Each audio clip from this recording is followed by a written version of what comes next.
modern Middle East is a region troubled by war, terrorism, weak and failed states, and civil unrest. But how did it get this way? The map of today's Middle East was mostly drawn after the First World War, the war that planted many of the seeds of conflict that still plague Israel, Palestine, Iraq, Syria, and even Iran today. Good morning, everybody. Happy Thanksgiving weekend. The date is November 30th, 2025. This is the Middle East in 20 minutes-ish. So with that, let me bring my co-hosts up on the screen so we can get right into this for you guys. Thanksgiving weekend, brother. Very interested to see what you found for us.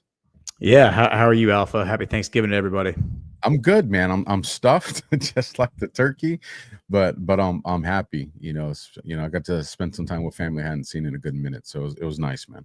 Yeah, that's good. That's good. Yeah, So this past week has actually been, as I was saying before the show, it's not often that the Middle East gets bumped down several pegs in terms of the importance and the geopolitical headlines.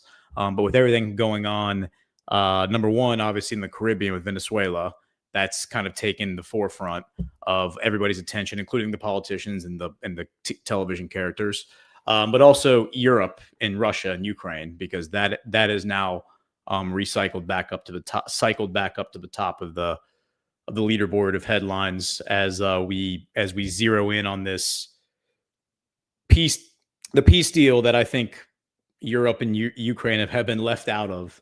It's just being negotiated between Trump's team and Putin's team, which is Sovereign Alliance all over the place. But I see all of these things connected, and I know you do as well, which is why I like to track all these events simultaneously. I don't like to just look at one vertical, so to speak, because I think all of it's connected. For example, in Ukraine right now, all of the corruption is coming to a head. You have all the officials either resigning in disgrace or being fired by Zelensky because they've been publicly exposed as being tied to this massive multi-$100 billion embezzlement deal, including most recently Andrei Yermak, who is Zelensky's right-hand man.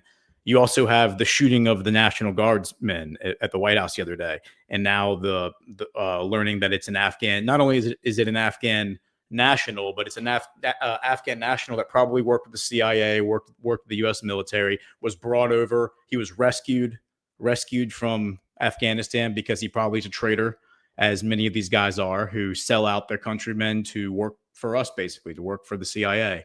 And I see all this stuff as completely connected. On my show the other day, on Friday, I showed the Operation Endgame, which is a leaked, basically a PSYOP contract proposal that was put out by Global Risk Advisors, which is a company run by Kevin Chalker, a former CIA agent. And this was presented in March of 2017 to his clients in Qatar, the Muslim Brotherhood. And the idea was they were going to run a psychological warfare operation as a private contractor against Ted Cruz and the Republican senators who were at the time in the process of designating the Muslim Brotherhood as a terrorist organization. And they were identifying strategies in this PDF, in this PowerPoint presentation, of how they were going to do that. And they were going to target somebody that they referred to as in-game. And I determined, they described who this person was, like just his characteristics, not who he actually is. I put together that I think it is Youssef Al-Otaiba, who is the UAE ambassador to the U.S. He's also the guy who happens to be responsible for connecting President Trump with Saudi Crown Prince MBS in 2015 via Tom Barrack. So he was targeted as part of this slander campaign against Ted Cruz. And the point, of course, was to undermine the Muslim Brotherhood. And I think that was presented to what we would call the evil twin in Qatar, because now I think we can understand that there is a good twin who's working with Trump against the Muslim Brotherhood, against these bad actors who have inhabited Qatar, among other places. And then, of course, we get to Venezuela, and that's where we're actually going to start with the Middle East. Because in Venezuela, you have this really strange dynamic that's coming to a head right now with the Venezuela president, Maduro, but also Gustavo Petro, the Colombian president. They both have kind of positioned themselves as enemies of, quote unquote, enemies of Donald Trump. My own research has shown, I think I've shown you the Maduro stuff.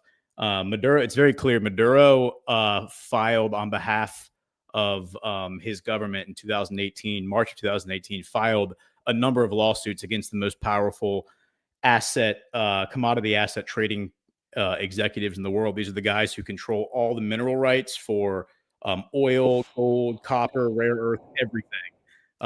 These commodities do not change hands without their blessing. Glencore, Vitol, Trafigura, those are the three big ones, but there's some other companies involved as well. And now, so all these guys have been prosecuted in the past 7 years since these lawsuits were filed by Maduro. Many of them have gone to prison, or they're in the course of being prosecuted right now. The number one name at that top of that list would be Alex Beard, the former CEO of Glencore, being prosecuted in British court right now for his corruption in Venezuela. And when you look at all these bilateral trade deals that are happening, not just between the United States and other countries, but, Saudi and Russia, Saudi and Africa, Russia and Europe, like whoever it is. I don't think and a lot of these trade deals, especially the ones Trump's negotiating on, have this underlying foundation of resource exchange, where you have rare earth being exchanged, you have oil being exchanged, you have energy being exchanged, you have liquefied natural gas being exchanged. I don't think any of that stuff happens if these corrupt executives were still on the game board, because they would have the legal clout because of how their contracts are written, because of how these resources are controlled through corporate ties. I think they would be able to block all this stuff. And I think the only reason that now you're seeing all of these trade deals that just seem like very common sense, like why weren't these in place decades ago, right? And I think the reason is because of these corrupt executives who now are being prosecuted and put away thanks to Maduro. Gustavo Petro is the other one, and he's arrested more cartel criminals in the past 12 months in Colombia than any person ever. And he has sent most of them to the United States to be prosecuted. And the number one on that list would be Carlos Leder, I think is how you say his name. He's one of the founders of the Medellin cartel, was arrested back in, I think, April, and then sent to the United States to be prosecuted. And they also held a press conference in February. This would be the Colombian military, and where they explained to the public, we have been engaged in this operation for months against I think it's called the LFG or the LNG. It is the Liberation Army, the National Liberation Army, I think is what it's called in Colombia. It's operated since 1964. And basically what they said in this press conference was the reason that this thing exists is to secure the trafficking routes from Colombia, where the cocaine is manufactured, grown and manufactured, to Mexico, where it is then either processed or it's already been processed and then shipped, maybe it's cut further and then shipped into the United States. And the Sinaloa cartel is who they actually said was the funder and creator of the National Liberation Army, which has operated again since 1964. It was said to be inspired by Che Guevara and Pablo Escobar. Those were supposed to be the two founding fathers of it. Turns out it was actually Mexico and the Sinaloa cartel, according to the Colombian authorities. And as far as I can tell, the point is, as far as I can tell, and Qatar has also been very much involved with Colombia, with negotiating the surrender of these cartels, the Gulf Clan being the most recent one. That's the largest cocaine cartel currently operating. Now, before you explain why this is happening, I just want to make sure I add something in there. I want the audience to understand. You don't take this kind of leadership down without the most sophisticated type of intelligence or counterintelligence operations ever.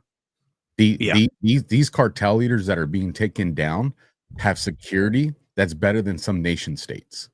Like, so just understand when these guys are getting taken down, it's my opinion, I could be wrong, they're not doing that unless they got the collaboration of some major powerful intelligence agencies to help them. Yeah. And I also, like when they talk about Maduro being the head of the cartel, to me, just like like not even before you even get to all of the reports that I'm pointing to right now that contradict a lot of these narratives, the logic of Maduro coming in 2014 and taking control of the cartels, something that's existed for like a century down there. Even before there was cocaine, they had bananas, right? The United Fruit Company. I mean, they were running guns, they were trafficking humans, like huge operation. And you can make the argument, well, maybe the cartels just plug their puppets in to be the president. Yeah, that might be the case too. But what I don't think happens, and you would know more about this than I would with your background, I don't think the head of the cartel makes himself the president, like the public face of any country, because doesn't it make sense to you? The leadership of these organizations want to live in the shadows. They want their name not associated with this stuff. They don't want people talking. Like, anonymity is very much a commodity among the ultra wealthy, like when you reach those levels. And it didn't make sense to me that they're like, oh, the head of the cartel is the president of a country. That's not, I wouldn't think how it would work. Movies have created that mindset, but the actual truth of it is, oh, my apologies, I got some major background noise here. Let me my mic said nothing's picking up, so we can't hear. Yeah. All right, cool. The Hollywood movies are the ones that create this, oh, they want to be the president and all that. The reality is, no, they filter that stuff out to other people, because once they get to that point in life, like, this is going to shock some people, they actually live a very lawful lifestyle at that point. It's just they pass orders that are very nefarious and evil beyond that, but they want to blend in with just society, and it's other people that do that. They'll control them, but they don't want to participate.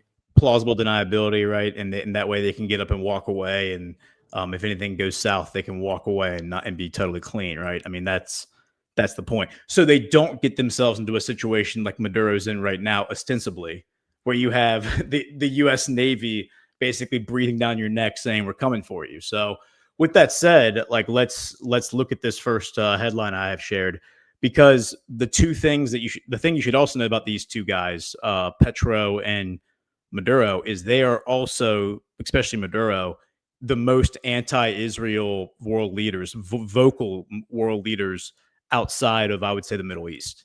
You don't have leaders outside the Middle East that are more anti-Zionist than Maduro and Petro. When Petro went and spoke at the UN in New York 2 months ago, he explicitly said that. He explicitly called out the genocide. He explicitly called out what was happening in Gaza, and the fact that you have Maria Corina Machado, who is a creation of the Bush administration. She came out of the National Endowment for Democracy back in 2002, and the George Bush White House. And there's pictures of her in 2005 meeting with George Bush in the White House and being anointed as like the leader, the color revolution leader of Venezuela. The fact that she has also been reaching out over the past 7 years to Netanyahu, writing him public letters, advocating for the help of the Israeli government to overthrow Maduro. It kind of like there's this picture being painted, I think, of like, why should Israel matter in this part of the world? It really shouldn't. But that's certainly what you're seeing, a lot of overlap. The people who emphatically support Israel and Zionism also tend to be anti-Maduro, anti-Venezuela. Let's overthrow the government. Well, you now have today, this is from 2 days ago, Malay announces a launch of Isaac Accords in meeting with Israel's foreign minister. Argentina positions itself as the regional driver of a new Latin America-Israel cooperation framework modeled on the Abraham Accords and advanced in coordination with Washington. Argentina has formally launched the Isaac Accords, a new initiative aimed at strengthening political, economic, and cultural cooperation between Israel and Latin America. The announcement came during a meeting in Buenos Aires between President Javier Milei and Israeli Foreign Minister Gideon Sa'ar, who is on a regional tour to consolidate diplomatic ties. Milei said Argentina would serve as a pioneer alongside the United States in promoting the new framework, describing it as a vehicle to deepen engagement with Israel across a range of strategic fields. And so what's interesting here is, like everything I just said about Maduro and Petro being anti-Israel, Corina Machado being very pro-Israel, promising the first thing I'll do when I get installed as leader is I will move the Venezuelan embassy in Israel to Jerusalem, from Tel Aviv, like stuff like that.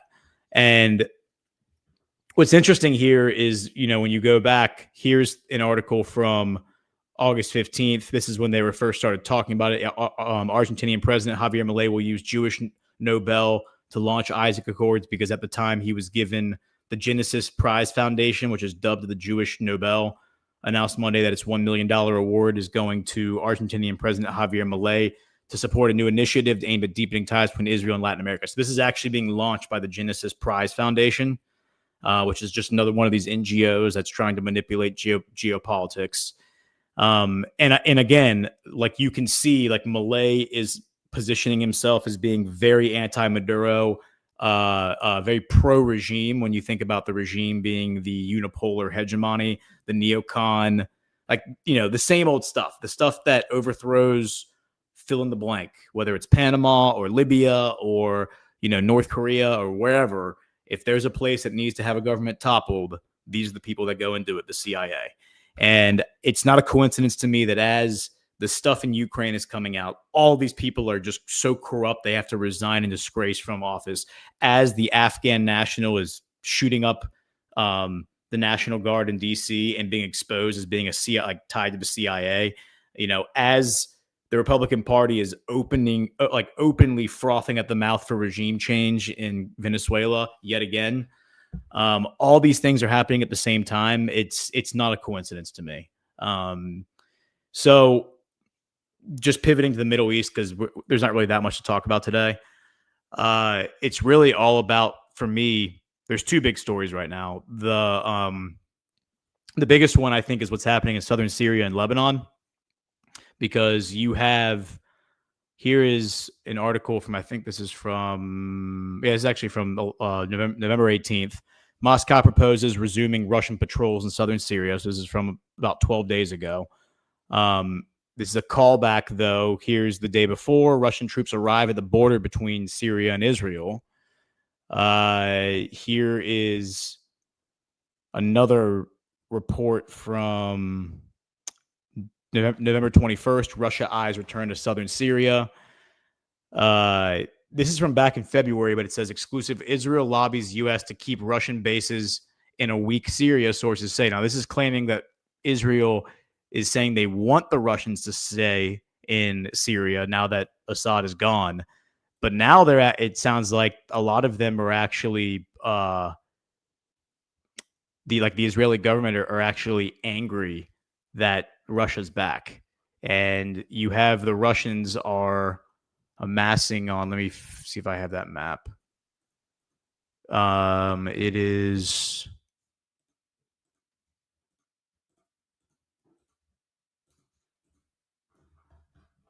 where did that go?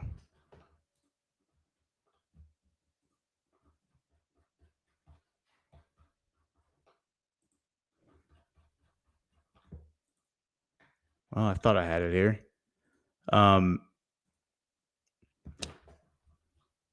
So this would be in the Golan Heights. That's where the Russians have purportedly returned. You have a lot of fighting now in southern Syria. You have Israeli strikes that are happening on the outskirts of Damascus. You have the Saudi Arabian government and others coming out and condemning the attacks. Clearly, there are conflicts being kicked up from the Israeli side against Syria. Turkey, of course, is in that area, and they're the ones who have purportedly invited the Russians to come further south, which has upset some of the Israeli leadership. And then we have this story, which is from last week, and that is from Beirut.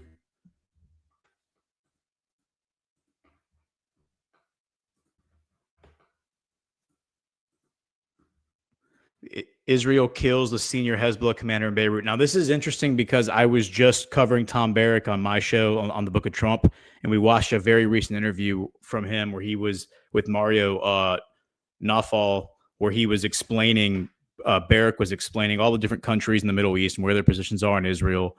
And he was actually saying in defense of Hezbollah that Hezbollah has not been aggressive at all since they signed that the ceasefire deal with Israel over a year ago. Remember, right after they signed the peace deal, or the ceasefire, it wasn't a peace deal, it was a ceasefire.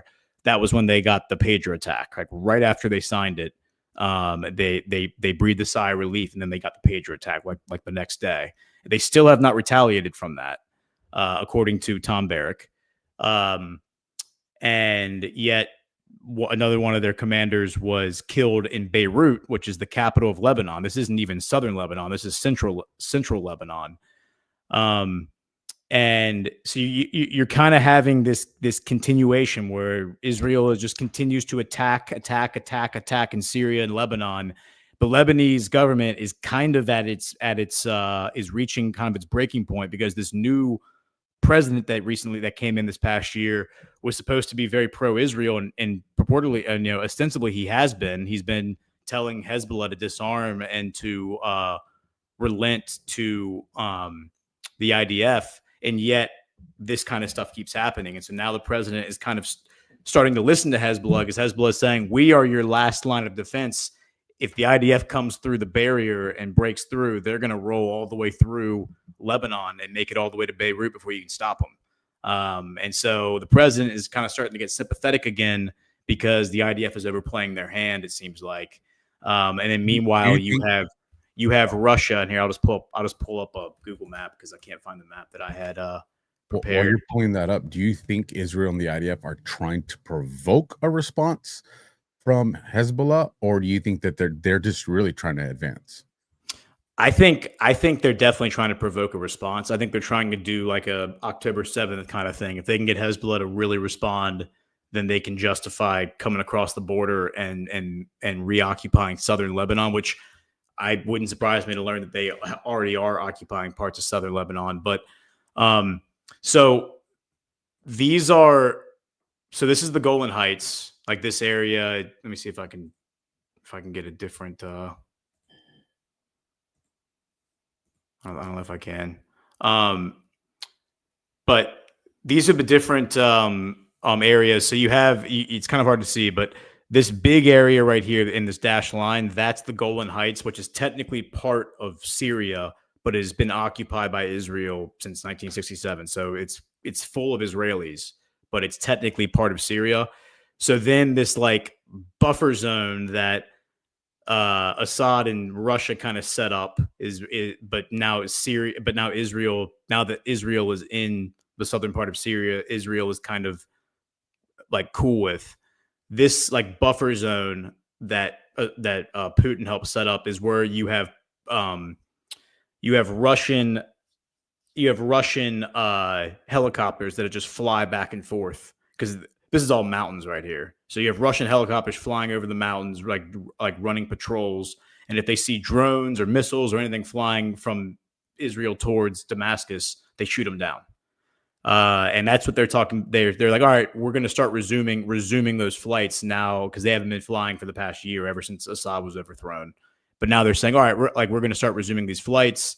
It seems very obvious to me that the plan was for this guy Jelani to come in, and then maybe he was supposed to be in over his head or whatever, but conditions were going to be orchestrated for the IDF to justify coming in and fighting this guy and taking over. And now instead what's happened is he has been reinforced by Turkey, of all places. Turkey has come in and are occupying much of Syria. But also the Russians have come in. So you have the Russians and the Turks are, of course, allies now. And that is what has Israel so upset, because number one, they don't want the Russians down. They don't want the Russians down here disrupting whatever it is they have planned in southern Syria. And I believe the IDF is now as far north as the outskirts of Damascus, is what I am seeing. But they also don't want Turkey down there, because if they accidentally kill a Turkish soldier, they're going to trigger Article 5 and find themselves at war with the United States because of NATO, which is the same reason they don't want Turkey in Gaza either. So it'll be interesting to see what happens this week. I suspect this will probably take another step forward. The final headline that I will leave you with is that Netanyahu is seeking a pardon right now from so Netanyahu is seeking a pardon from President Herzog, which I have no doubt he'll get this pardon because Herzog is kind of his lapdog, for so to speak.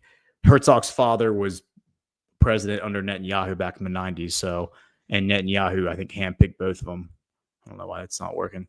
So now you have the Netanyahu lawyer saying that the president cannot, says former Netanyahu lawyer says president cannot pardon Netanyahu without him admitting guilt. So Herzog may offer Netanyahu a conditional pardon as long as he admits to his guilt. And the rumors are, because here is Naftali Bennett saying that he supports the pardon as long as it's conditioned on Netanyahu leaving politics. And that does sound like that's what it's going to be conditioned on. It's going to be conditioned on him basically resigning as prime minister, although Netanyahu is saying he's going to run again. So it might be one of these things where Netanyahu is like, all right, I resign, but I'm running in the next election. This reminds me of a conversation, Ghost, we had a long time ago. And as a matter of fact, you were on a good flow, so I didn't want to interrupt. But this thought is what came into my mind when you were bringing up the Ukraine, with Zelensky's, second, his right-hand man, getting the axe is, are these really, changes of leadership, or are these behind the scenes regime changes that Trump has always had orchestrated? Keep Netanyahu in there to facilitate, the optics of what we've seen until the very last moment. And then because, he's a loose cannon, before he can put his finger on that big red button, it's like, now we're going to pull you out and deprive you of those powers. And it's kind of how I even see Maduro, and to me, it doesn't really matter whether, the cartels put a puppet in there for them, or whether the CIA put him in from the very beginning. His actions would definitely open up the theory that whoever put him in, he's now controlled, or at least he's responding to what he has to do, from the Trump administration, whether people want to call it white hats, whatever the case may be. There's moves being made by these countries that have notoriously been the sources of drugs, and all this. So, but again, at the surface level, if you're just, someone who doesn't watch this podcast or any other alt media, if all they're watching is, MSN and CNN and Fox, to them, it just looks like, oh, well, I guess there's just a change of leadership. Oh, there's this kind of response. It doesn't throw the world into chaos, is what I'm saying. So you still get the result you want, but I don't know. Am I making sense with that? Oh, for sure. I mean, just look at the pattern here. Assad, right? Left power. You have in Ukraine right now, they're actually openly talking about this. They're talking about some sort of a deal that part of this peace deal is going to be Zelensky leaving, right? So you have a Ukraine. Venezuela is another one. Like they're already talking. I mean, look at this headline. Share my screen again. I'm sorry. Let me. I have to reshare my screen. I was like, I don't see it, man. Look, Trump and Maduro spoke secretly in a phone call, right? Which is, this tracks with exactly what I would expect to be happening. And the rumors out there now is that, I saw like rumors out there yesterday that Maduro had already boarded a plane and flown to Turkey, and Erdogan and Iran were both going to like protect him. That kind of follows the Assad template, right? I could also see something where it's like they negotiate him leaving office. Apparently, he already offered to do that, but his timetable was finish out his term, which is a couple more years, right? And the Trump administration purportedly said that's not good enough. But again, it's the same template everywhere. It's Venezuela, it's Israel, it's Ukraine, it's Syria, where the leader is being told to leave on some sort of a conditional pardon or conditional peace deal or whatever. And so I think that's really, really interesting to think about and to look at. And, you know, I also am keep my eye, Alpha, on Mexico, because I think Mexico is probably a much more important place than I think a lot of it's like shiny object is over here, Venezuela and Colombia. And then there might actually be something happening with Mexico, which is. I agree completely on that, Ghost. And this has always been my position from the beginning, because I look at this through, I mean, the only thing I know, which is, you know, tactical strategy. What are the two greatest threats to the United States in terms of position? Canada and Mexico. Yeah. You know, the two largest borders that we have is that. You know, if outside of submarines, if you try to any naval assault, we're going to see it, and they're going to get obliterated. So if you're going to try to do a coastal attack, it would have to be, you know, subs. But you could facilitate under the guise of cartels, because when people hear cartels, I mean, they're starting to recognize the threat that the cartels are. They're starting to realize, holy shit, these cartels have special forces. They have elite soldiers. The cartels is just a military. Like, people are starting to recognize that it's just a military that facilitates, you know, drugs and human trafficking and murders and all that. But when people hear, you know, in the past, Antifa or these you know, these fascist, you know, quote unquote fascist types of groups, they always see them. Oh, what's the mindset? What's the first thing everybody thinks about? Oh, these purple haired, they work at Starbucks during the week. So if I'm a enemy regime and I want to deploy my military, why not deploy them where people underestimate them to think that they're just these left-wing extremist groups, when the reality is once they get the go order, all of a sudden they're donning full-blown tactical gear. But on the media, we see all this.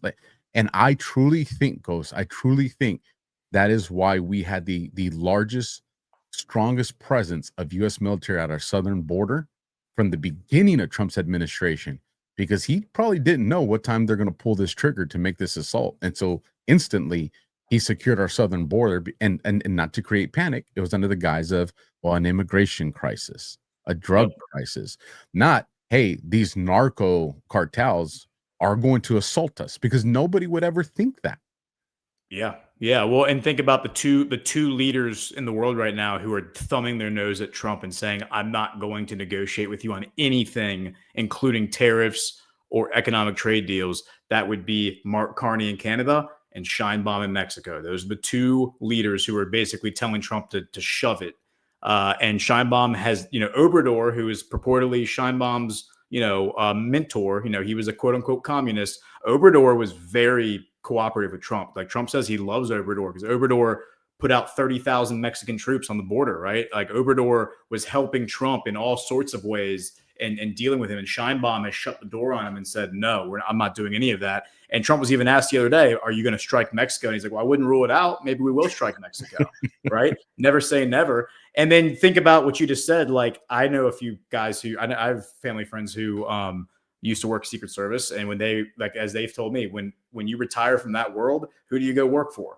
You work for the Saudis, right? Because they pay the most, right? They pay the most, and they tend to have like the best, you know, lifestyle, because nobody's messing with the Saudis, right? Nobody's messing with the princes when they go around. So it's a relatively easy job, and that pays very well. You would have to think, like you just said, if you are like an operator and you come out, who pays the best as a mercenary, right? You think the cartels probably pay the best, right?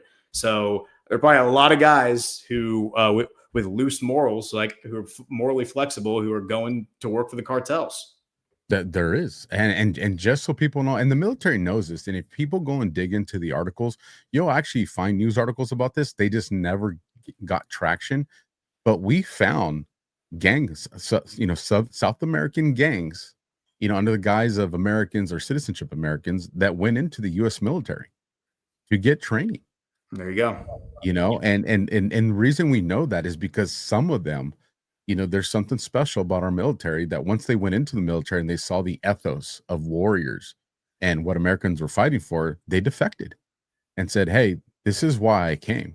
Like, this is what's being positioned against you. And what you think, are we going to think that just stopped? Hell no. Yeah. Are we going to think that they don't have the, you know, and this, you know, it's hindsight's always 2020, and I'll give it to you so you can bring us home. I remember when I went to one of my first gang conferences as a young gang detective, I got to speak to a lieutenant from I won't say which cartel is it, but it's a very well-known cartel, and he had defected, and he was the one giving us, like real-time intel of things, or at least recent intel. And one of the things he said was, everybody pictures these guys with these tattoos all over their faces and all this, the ones that you see in the movies and the news. He's like, yeah, those are hitman. They exist. He goes, but our most powerful cartel members look just like you guys. They're clean. They don't got a criminal record. They don't have tattoos all over the place. As a matter of fact, he goes, they dress like vets and cops. Like, you wouldn't be able to tell them apart. So if we know that they were doing that for guys to do hits and for guys to do, trafficking, large quantities of narcotics, are we going to think that they wouldn't use those same type of people to become majors and colonels and maybe even generals, to work their way through the ranks? You absolutely have to be, open to the mindset that has happened, especially when you have a corrupt government that was facilitating it, not trying to stop it. Oh yeah. Like, here, share my screen. Here's a story from May where Gustavo Petro, the Colombian president, sent the military after 200 suspected members of the cartel. And what they were doing is they were paying their recruits $3,500 a piece for like as a bounty on police officers. So they were telling their recruits to go out, and they were paying them $3,500 a piece for to kill a cop. And so the Colombian president sent the military after them. And this is from back in May. So this, these are the kind of things that have been spilling out and happening. And, there's Carlos Letter. I mean, literally one of the most famous people in the history of the cocaine cartel, of the Medellin cartel, like the most famous guy, if not one of the most famous guys aside from Pablo Escobar, is this guy right here. And he was arrested back in March and sent to the United States. So, and then here's another drug kingpin who was arrested back in 2022, extradited to the United States. So, like, these are the facts that nobody's talking about. All of this was done under Gustavo Petro with the help of Qatar. All of Trump's friends, the guys who are ostensibly very visibly Donald Trump's friends on the world stage, are helping now Maduro and Gustavo Petro go after a lot of these guys. And it's very interesting. So we'll have to see what happens with